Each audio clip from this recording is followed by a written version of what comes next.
नमस्कार, आप देख रहे हैं सिजलस न्यूज और मैं हूं आपके साथ अंशु शर्मा। आइए नजर डालते हैं आज की सबसे बड़ी खबरों पर। चलिए जानते हैं सबसे पहले अंतर्राष्ट्रीय बड़ी खबरें। व्हाइट हाउस से बड़ी खबर। अमेरिकी राष्ट्रपति डोनाल्ड ट्रंप ने सोमवार को यूक्रेन के राष्ट्रपति वोलोदिमीर जेलेंस्की और यूरोपीय नेताओं के साथ अहम बैठक की। हालांकि इस मीटिंग में रूस यूक्रेन युद्ध का सीज फायर को लेकर के कोई सहमति नहीं बन पाई है। ट्रंप ने साफ कहा कि इतनी जल्दी युद्ध विराम संभव नहीं है, लेकिन चर्चा यूक्रेन की सुरक्षा गारंटी पर जरूर है, जिस पर अमेरिका और यूक्रेन मिलकर काम करेंगे। इस बीच ट्रंप ने बैठक बीच में रोककर रूसी राष्ट्रपति व्लादिमीर पुतिन से 40 मिनट फोन पर बातचीत की। पुतिन ने जेलेंस्की से सीधे वार्ता का समर्थन किया और जर्मन चांसलर ने खुलासा किया कि पुतिन 15 दिनों के भीतर जेलेंस्की से मिलने को तैयार हो गए हैं।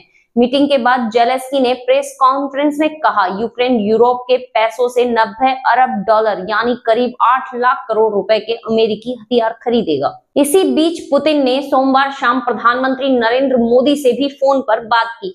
उन्हें अलास्का में ट्रंप के साथ हुई अपनी मुलाकात की जानकारी दी। मोदी ने कहा, भारत हमेशा युद्ध के शांतिपूर्ण समाधान का समर्थन करता है। दोनों नेताओं ने भारत रूस की रणनीतिक साझेदारी मजबूत करने पर भी चर्चा की है। अमेरिकी विदेश मंत्री का बड़ा बयान। अमेरिकी विदेश मंत्री मार्को रूबियो ने कहा कि चीन पर प्रतिबंध नहीं लगाए गए क्योंकि वह रूस से तेल खरीदकर उसे रिफाइन करके ग्लोबल मार्केट में बेच रहा है। अगर चीन पर रोक लगाई गई तो तेल की कीमतें आसमान छू जाएंगी। भारत पर अमेरिका ने रूस से तेल और हथियार खरीदने को लेकर के 50% टैरिफ लगाने का ऐलान कर दिया है, जो कि 27 अगस्त से लागू। चलिए अब जानते हैं भारत की सियासती खबरें। सीईसी विवाद पर गरमाया माहौल। सीईसी ज्ञानेश कुमार की प्रेस कॉन्फ्रेंस के बाद विपक्षी इंडिया गठबंधन ने हमला तेज कर दिया है। कांग्रेस, टीएमसी, सपा, डीएमके और राजद समेत 20 दलों ने सीईसी पर महाअभियोग लगाने का विचार शुरू कर दिया है। वहीं सूत्रों के मुताबिक विपक्ष उपराष्ट्रपति चुनाव के लिए गैर राजनीतिक चेहरा मैदान में उतार सकता है।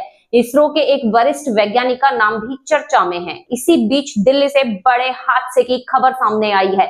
दिल्ली के राजा गार्डन में भीषण आग। 4 मंजिला इलेक्ट्रॉनिक्स शोरूम में लगी आग से 4 कर्मचारियों की मौत हो गई है, जिनमें 3 युवतियां भी शामिल हैं। एक अन्य कर्मचारी गंभीर हालत से अस्पताल में भर्ती है। दमकल की 5 गाड़ियां मौके पर पहुंची और घंटों बाद आग पर काबू पाया जा सका। अब चर्चा करते हैं मौसम और आपदा पर। महाराष्ट्र में लगातार चौथे दिन मूसलाधार बारिश। मुंबई में स्कूल कॉलेज बंद, फ्लाइट्स लेट और सड़कों पर 2 से 4 फीट तक पानी भर गया है। हिमाचल प्रदेश के कुल्लू मनाली में बादल फटा, कई दुकानें और सड़कें बह गई। उत्तराखंड के धराली गांव में 14 दिन से जारी रेस्क्यू ऑपरेशन मलबे और बारिश के कारण रुका हुआ है। एसडीआरएफ की टीमों को 20 से 25 लाशों के दबे होने की आशंका है। अब बढ़ते हैं अन्य बड़ी खबरों की ओर। राजस्थान की मणिका विश्वकर्मा बनी मिस यूनिवर्स इंडिया 2025। अब वे थाईलैंड में भारत का प्रतिनिधित्व करेंगी। वहीं दूसरी तरफ सियाचिन में ड्यूटी के दौरान अग्निवीर सैनिक अरुण शहीद हो गए हैं। सेना ने उन्हें श्रद्धांजलि दी। चलिए अब जानते हैं खेल से जुड़ी खबरें। क्रिकेट की बड़ी खबर। आज मुंबई में एशिया कप टीम इंडिया का ऐलान होगा। शुभमन गिल और मोहम्मद सिराज की जगह पर सवाल खड़े हैं, जबकि यशस्वी जायसवाल और रिंकू सिंह के चुने जाने की संभावना है। वहीं टेनिस से अपडेट आई है।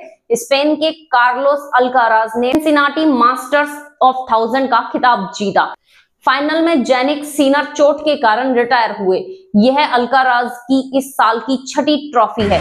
तो ये थी देश विदेश की आज की सबसे बड़ी खबरें। आप देख रहे हैं सिजलस न्यूज। मैं हूं अंशु शर्मा। फिलहाल के लिए इतना ही। धन्यवाद।